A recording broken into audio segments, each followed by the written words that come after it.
এই মুহূৰ্ত জনাইছো সব দৰ্শকক এটা ব্ৰেকিং নিউজ। নগৰ পুৰণি গুদাম গড়মূৰত বিধ্বংসী অগ্নিকাণ্ড। জুইত জাগল পুৰণি গুদাম হাৰ্ডৱেৰ আৰু মেহৰাব হুছেইনৰ ঘৰৰ লগতে কেইবাখনো দোকান। বৰ্তমান মুহূৰ্ততো জুই নিৰ্বাপন কৰিবলৈ সক্ষম হোৱা নাই অগ্নি নিৰ্বাপক বাহিনী।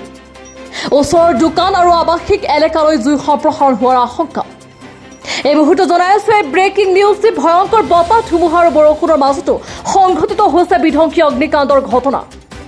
নগৰ পুৰণি গুদামত সংঘটিত হৈছে বিধ্বংসী অগ্নিকাণ্ডটি। জুইত জাগল পুৰণি গুদাম হাৰ্ডৱেৰৰ আৰু মেহৰাব হুছেইনৰ ঘৰৰ লগতে কেইবাখনকৈও দোকান। ওচৰৰ দোকান আৰু আৱাসিক এলেকালৈ জুই সম্প্ৰসাৰণ হোৱাৰ আশংকা কৰা হৈছে আৰু কাৰণ বৰ্তমান সময়লৈকে জুই নিৰ্বাপন কৰিবলৈ সক্ষম হোৱা নাই অগ্নি নিৰ্বাপক বাহিনী।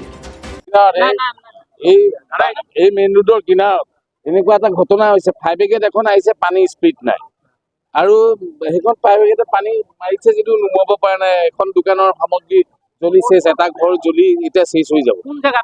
পুৰণি গুদাম গড়মূৰত। এইটো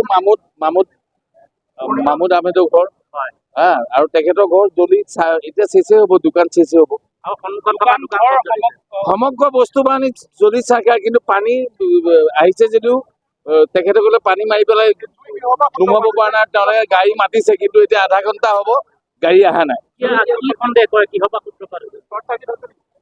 জুইটো কিহৰ পৰা হৈছে এতিয়া সিহঁতে কৈছে শ্বৰ্ট চাৰ্কিটৰ ফলতে হৈছে বুলি কৈছে। এতিয়া ধৰিব পৰা নাই আৰু ভয়ংকৰ।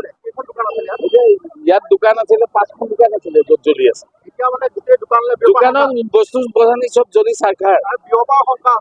ব্যৱহাৰ শংকা আছে। জুই এতিয়া কণ্ট্ৰলে কৰিব পৰা নাই। এখন আছে, পানী স্পীডে নাই, তেওঁলোকে জুই নুমুৱাবই পৰা নাই। নগাঁৱৰ পৰা বিভূতি বৰাৰ ৰিপৰ্ট, সুহানা লাইভ।